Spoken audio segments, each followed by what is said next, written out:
Hello दोस्तों, welcome back to my channel invest with Keshav. आज के इस वीडियो में हम चर्चा करेंगे Jio BlackRock flexi cap fund जिसका एनएफओ लॉन्च हो गया है और आज वो फर्स्ट डे हो रहा है जिसमें अगर आप इसमें एप्लीकेशन लगाना चाहते हैं तो आप इसमें अप्लाई कर सकते हैं। तो आज इस वीडियो में इस एनएफओ के ऊपर जो basically flexi cap fund category के अंदर आता है इसका एक डिटेल रिव्यू करूंगा। ऑलरेडी जैसा आपको पता है कि इस कैटेगरी के अंदर दो तीन जो मेजर स्कीम्स हैं, काफी पॉपुलर स्कीम है। वो एक है अपना पराग पारिक का फ्लेक्सी कैप फंड, दूसरा है हमारा एचडीएफसी का फ्लेक्सी कैप फंड। उसी कैटेगरी के अंदर ये जो ब्लैक रॉक का फ्लेक्सी कैप फंड आया है, इसको थोड़ा जानेंगे कि किस तरीके की फिलॉसफी है, किस तरीके से फंड मैनेजमेंट किया जा रहा है। और एज ए एएमसी अगर आप देखेंगे तो जियो ब्लैक रॉक कंपैरेटिवली एक न्यू एएमसी है, तो ये एक्टिव कैटेगरी के अंदर जो फंड लॉन्च करा है ये पहला फंड है इनका फ्लेक्सी कैप फंड जिसके अंदर ये लॉन्चिंग करी गई है। तो इस वीडियो में एक तरीके से डिटेल चर्चा होगी और आपको मदद मिलेगी जो मैं डेटा पॉइंट्स आपसे शेयर करूंगा एक तरीके से डिसीजन बनाने में कि आपको इन्वेस्ट करना चाहिए या नहीं करना चाहिए। तो इस वीडियो को अंत तक जरूर देखिए, चैनल को जरूर सब्सक्राइब कर लीजिएगा ताकि आपको इस तरीके के इंपॉर्टेंट वीडियोस टाइमली मिलते रहें। तो चलिए दोस्तों, वीडियो को स्टार्ट करते हैं। सबसे पहले थोड़ा सा फ्लेक्सी कैप फंड्स के बारे में आपको समझा देता हूं जो लोग पहली बार चैनल के ऊपर आए हैं। तो फ्लेक्सी कैप फंड एक ऐसी कैटेगरी है फ्लेक्सी कैप फंड्स की जहां पर आपको जो फंड मैनेजर होता है, जैसे ही आप उसको 100 रुपए देते हैं तो कहीं ना कहीं उसके पास एक तरीके से डिस्क्रिशन रहती है across mid cap, small cap और हमारा जो लार्ज कैप्स होता है उसके बीच में एलोकेशन करने की। मतलब जो इक्विटी मार्केट के बाकी प्रोडक्ट्स हैं उसके अंदर अगर लार्ज कैप होता है तो आप मेजर पोर्शन आपको 65% लार्ज कैप डालना पड़ता है, मिड कैप के अंदर भी ऐसे, स्मॉल कैप के अंदर भी होता है। लेकिन फ्लेक्सी कैप फंड के अंदर आप एक तरीके से डाइवर्सिफाई कर सकते हैं कि अगर फंड मैनेजर को लगता है कि आज की डेट में स्मॉल कैप के अंदर वैल्यू ज्यादा लग रही है तो वो ज्यादा पार्ट अपना स्मॉल कैप की तरफ मूव कर सकता है, और अगर उसे लगता है कि पॉइंट पे कभी लार्ज कैप्स की वैल्यू ज्यादा है तो ज्यादा पैसा वो वहां डाल सकता है। और अपना पैसा ये डेट के अंदर भी इसके अंदर डाल सकता है, रीट के अंदर भी डाल सकता है सिर्फ। लेकिन एक ही कंडीशन होती है फ्लेक्सी कैप फंड की कि आपका 65% पैसा जो होता है वो कहीं ना कहीं इक्विटी में होना ही होना चाहिए। और इक्विटी में मेरा मतलब ये है कि इक्विटी के अंदर आप मिड में भी डाल सकते हो, स्मॉल में भी डाल सकते हो और वो लार्ज में भी हो सकता है। उसके बीच का जो एलोकेशन होगा वो फंड मैनेजर डिसाइड करता है। तो एक तरीके से फ्लेक्सिबिलिटी मिलती है फंड मैनेजर को, इसीलिए इन फंड्स का नाम है फ्लेक्सी कैप फंड्स। तो ऑलरेडी दो धुआंधार फंड्स इसमें हमारे सामने हैं। एक पराग पारिक जो लगभग 1,23,000 करोड़ मैनेज करता है, उसी कैटेगरी के अंदर अब जियो का ये एक तरीके से फंड आ रहा है। और इसके लिए आपको एक बार स्क्रीन पे लेके चलता हूं, कुछ डिटेल्स आपसे डिस्कस करता हूं कि पहले की फंड मैनेजमेंट किस तरीके से करी जा रही है और काफी ज्यादा जो बेसिकली अलादीन का किस तरीके से यूज किया जा रहा है। और डेटा बेस्ड एक तरीके से अगर फिलॉसफी देखेंगे तो कंपैरेटिवली ट्रेडिशनल हाउसेस से थोड़ी सी जो यहां पर एक तरीके से फिलॉसफी है फंड मैनेजमेंट की वो थोड़ी सी अलग है। एक बार उसको भी हम ध्यान से समझेंगे और बैक टेस्टेड रिटर्न्स भी दिखाऊंगा जो कंपनी ने शेयर करें, तो एक तरीके से आप समझ पाएंगे कि किस तरीके की परफॉर्मेंस होने वाली है। तो इसलिए वीडियो को अंत तक जरूर देख लीजिएगा और चैनल को सब्सक्राइब कर लीजिएगा ताकि आपको इस तरह के इंपॉर्टेंट वीडियोस टाइमली मिलते रहें। चलते हैं एक बार स्क्रीन के ऊपर। यहां पर हम आ गए हैं,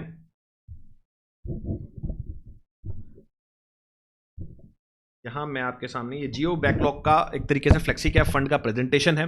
तो आप देखोगे सबसे पहले इन्होंने दो तीन चीजें, तो powered by AI and manage by expert. तो फंड मैनेजर यहां होंगे लेकिन यहां पर डेटा एआई की काफी मदद ली जा रही है। और जो इसका एनएफओ है, जब मैं वीडियो बना रहा हूं 23 को आज, तो आज ये एनएफओ ओपन हो गया और 7 अक्टूबर 2025 तक ये चलने वाला है। और अब फंड के बारे में अगर आप समझेंगे तो जैसा आपको पता है कि ये बेसिकली दो बड़े जाइंट्स, जियो फाइनेंशियल सर्विसेज और ब्लैक रॉक का एक तरीके से जॉइंट वेंचर है।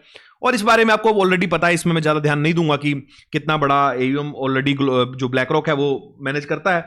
और काफी एक्सपीरियंस फंड है और जियो का डिस्ट्रीब्यूशन जिस तरीके से है वो भी काफी अच्छा एक तरीके से मददगार इनके लिए होगा। अब हम सीधा फंड डिटेल्स में यहां पर चलेंगे। तो आप यहां देखेंगे powered by systematic active equity approach. तो ये अप्रोच जो है ये इसके बारे में आगे डिटेल में बताया गया है कि ये बेसिकली अप्रोच है क्या, what is systematic active equity approach. तो ये एक technology driven investment approach that combines human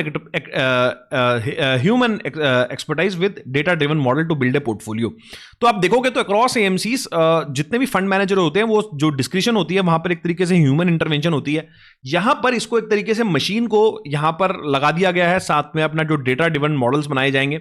ultimately decision making आप पावर देखोगे तो human, fundamental research, theme definition, fund manager views, risk management, governance, insight, ये सारे ह्यूमन के उसमें होंगे।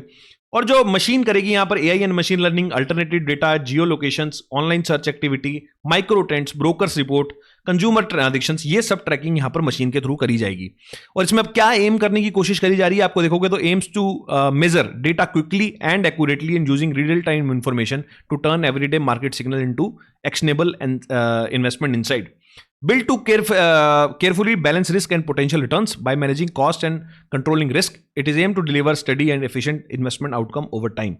Portfolio positions by disciplined risk measuring and optimum process. तो एक तरीके से ना ही एक तरीके से पूरा ह्यूमन पे कहीं ना कहीं डिसीजन मेकिंग पावर की जा रही है, एक तरीके से डेटा को कहीं ना कहीं मशीन लर्निंग और एआई को यूज करके एक तरीके से बेटर फंड मैनेजमेंट करने की कोशिश यहाँ पर करी जा रही है। और इसी के बीच में आपको यूज करता हुआ यहाँ पे अलादीन जो इनका एक प्रोप्राइटरी सॉफ्टवेयर है उसकी भी मदद इसके अंदर ली जाएगी।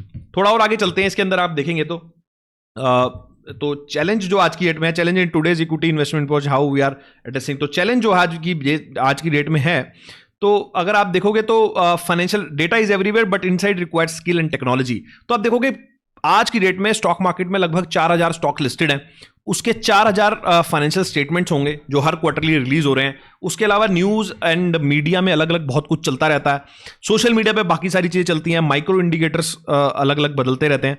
इन सारी चीज़ों को कहीं ना कहीं डेटा के बेस पे, मशीन लर्निंग के बेसिस पे ट्रैकिंग ईजी हो जाती है कि बजाय कि आप अगर आप मैनुअल इसको करते हैं तो इसके बेसिस पे आप एक्शनेबल इनसाइट निकाल सकते हैं। The problem isn't lack of information, it's too much information too fast. तो आपको जैसा पता है कि सोशल मीडिया, माइक्रो इंडिकेटर्स बहुत तेजी से कहीं ना कहीं डेटा प्रोवाइड करते हैं और एक ह्यूमन के लिए कहीं ना कहीं पॉसिबल नहीं होता इतनी सारी इंफॉर्मेशन को एक डाइजेस्ट करना और उसके बेसिस पे इनसाइट निकालना। तो डेटा की यहाँ पे मशीन लर्निंग की मदद ली जाएगी।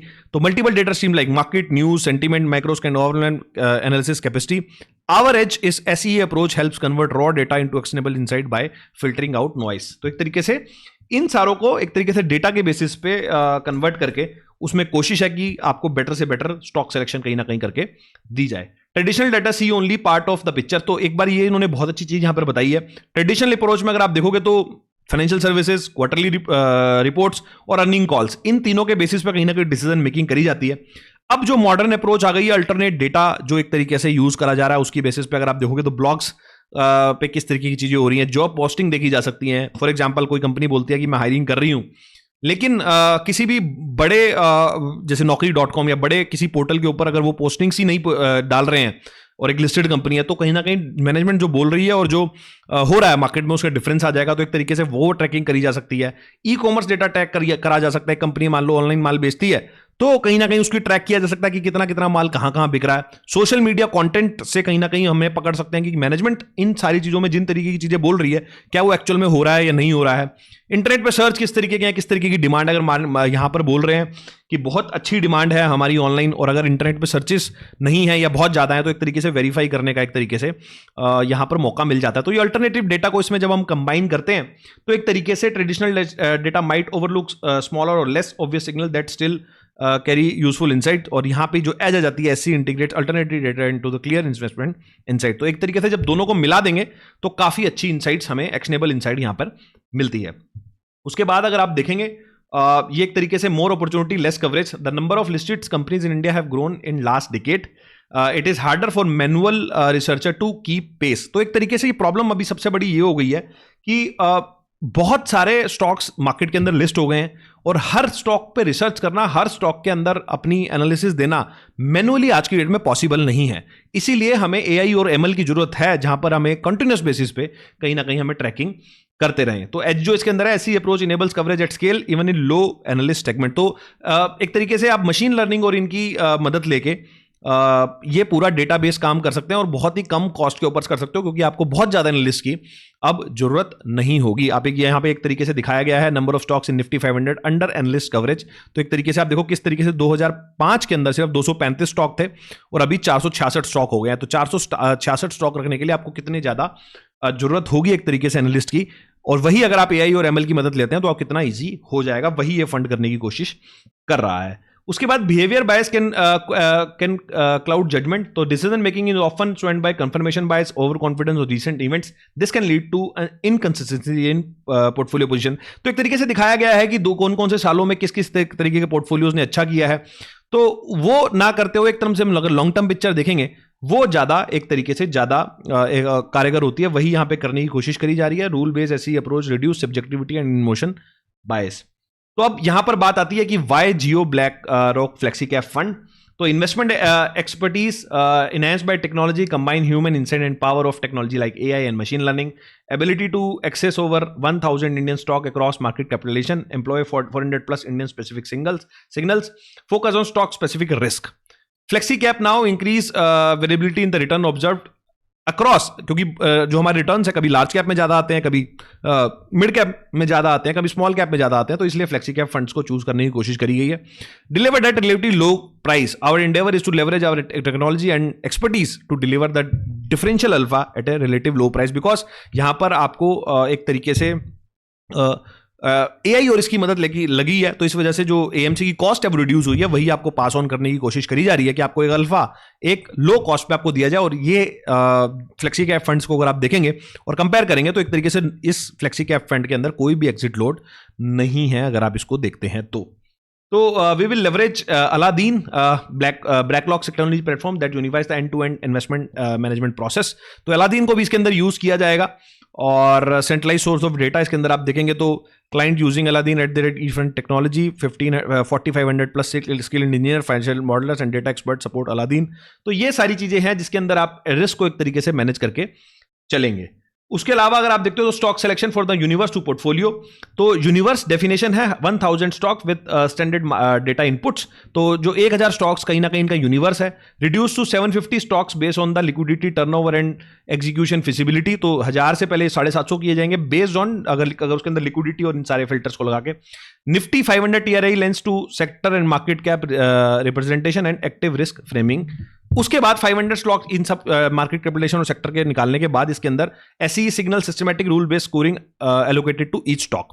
तो एक तरीके से इन सारे स्टॉक्स को कहीं ना कहीं स्कोरिंग दी जाएगी और उसके बाद कॉर्पोरेट गवर्नेंस का जो एक तरीके से मैनुअल फिल्टर लगा के इसको कहीं ना कहीं फंड मैनेजर जो फ्लेक्सी कैप फंड होगा उसके अंदर डाला जाएगा और उसके अंदर भी transaction cost, fund manager inputs and risk model एक आपको एडिशनल लेयर ऑफ सिक्योरिटी कहीं ना कहीं देगी। और यहीं पर ये अलादीन का भी यूज कर रहे हैं, अलादीन ऑप्टिमाइजेशन सिग्नल, जिसमें एक बार फंड पूरा पोर्टफोलियो बनने के बाद आपको एक तरीके से इसको चलाने का मौका मिलेगा।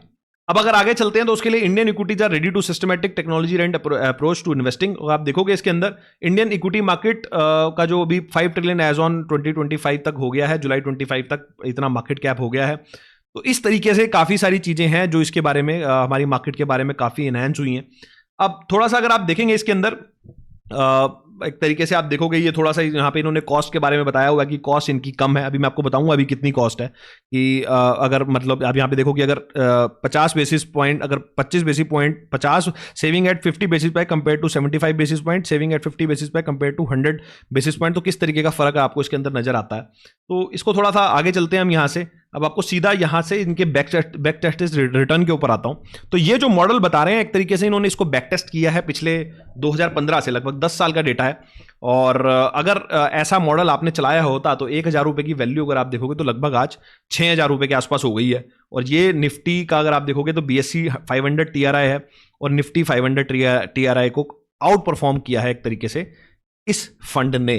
तो ये एक तरीके से बैक टेस्टिंग मॉडल है। उस तरीके से अगर हम बाकी चीजें देखते हैं इसके अंदर यहाँ पर तो आप देखेंगे ये इसका कैलेंडर ईयर रिटर्न्स हैं।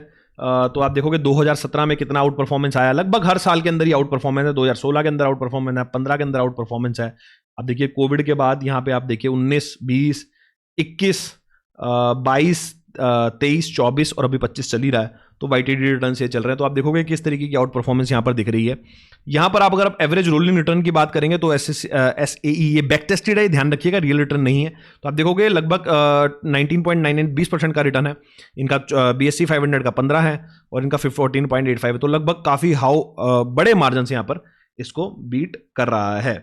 और अगर इसकी बात करते हैं यहाँ पर 10 साल के CAGR रिटर्न्स की, तो आप देखेंगे बैक टेस्टेड रिटर्न है 19.04, 5 साल की अगर बात करेंगे 24%। और जबकि आप BSE 500 या निफ्टी 500 को देखते हैं तो काफ़ी बड़े मार्जिन से यहाँ पर आपको 5% 10 साल के टाइम फ्रेम पे बहुत बड़ा मार्जिन होता है अगर आप इसको CAGR टर्म्स में देखते हैं तो ओवरऑल ये इनकी फंड मैनेजमेंट टीम है जो MD CEO है। उसके अलावा जो चीफ इन्वेस्टमेंट ऑफिसर है ऋषि कोहली, और चीफ रिस्क ऑफिसर हैं Amit Bhosale, 23 years of experience. तो ये सारी चीज़ें यहाँ पर हो रही हैं, और जो इक्विटी के जो फंड मैनेजर्स हैं यहाँ पर तन्वी जी चला रही हैं शायद इसको, इस फंड को, और ये सारी इनकी पर्टिकुलर पूरी टीम है। और अगर जैसे मैं आपको बता रहा था, यहाँ पर अगर एक्सपेंस रेशो की बात करी जाएगी तो 50 पैसे का एक्सपेंस रेशो है। एग्जिट लोड यहाँ पर नील है, ये चीज़ इंपॉर्टेंट है। काफ़ी सारे फ्लेक्सी कैप फंड्स में आपको कहीं ना कहीं जो लोड होता है वो देखने को मिलता है। यहाँ पर जो टोटल एक्सपेंस रेशो है वो कहीं ना कहीं 0.50% है, जो कि कंपैरेटिवली फ्लेक्सी कैप फंड्स के अंदर काफ़ी लो बेसिस पे आपको दिखता है। रिस्क के बेसिस पे देखेंगे, क्योंकि फ्लेक्सी कैप फंड आपको पता ही है हाई रिस्क कैटेगरी फंड्स होते हैं। उसके अलावा ये सारी चीज़ें मैंने आपको एक बार एक्सप्लेन कर ही दी हैं। तो ओवरऑल अगर आप देखते हैं तो फंड मैनेजमेंट पर्सपेक्टिव से एक तरीके से मशीन लर्निंग और एआई और अलादीन को यूज किया जा रहा है एक तरीके से डेटा ड्रिवन मॉडल्स बनाने के लिए।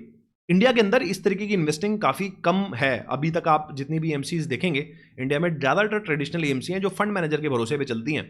फंड मैनेजर को क्या लग रहा है उसके भरोसे पे चलती हैं। यहाँ पर डेटा को, और क्योंकि अब कंपनीज इतनी ज़्यादा हो गई हैं कि आपको बहुत बड़ी टीम चाहिए होगी, बहुत बड़ी रिसर्च एनालिस्ट की टीम बनानी पड़ेगी जो कंपैरेटिवली सारे डेटा को ट्रैक करे, जो कि मैनुअली पॉसिबल नहीं है, जिसमें बहुत अच्छा काम कर रहा है जियो ब्लैकरॉक एक तरीके से डेटा को और मशीन लर्निंग को यूज़ करके एक तरीके से जो मॉडल बनाया है। और बैक टेस्टेड रिटर्न्स भी काफ़ी अच्छे हैं। मुझे ऐसा लगता है कि काफ़ी अच्छा फंड निकल के आएगा फ्लेक्सी कैप फंड जब एक तरीके से लॉन्च होकर जब स्टार्ट होगा 2-3 साल बाद जब परफॉर्मेंस देखेंगे तो समझ में आएगा। अभी तो एनएफओ है। ये सारी चीज़ें आज आपको इस वीडियो में बताना चाहता था। आई होप मैं क्लियर कर पाऊंगा। फिर भी अगर किसी को कोई डाउट है इसके रिगार्डिंग तो मेरे को कमेंट सेक्शन के अंदर बता सकता है। इस वीडियो में इतना ही, मिलता हूँ आपसे अगले वीडियो में इसी तरह के कुछ नए और इंटरेस्टिंग टॉपिक के साथ। नमस्कार, जय हिंद।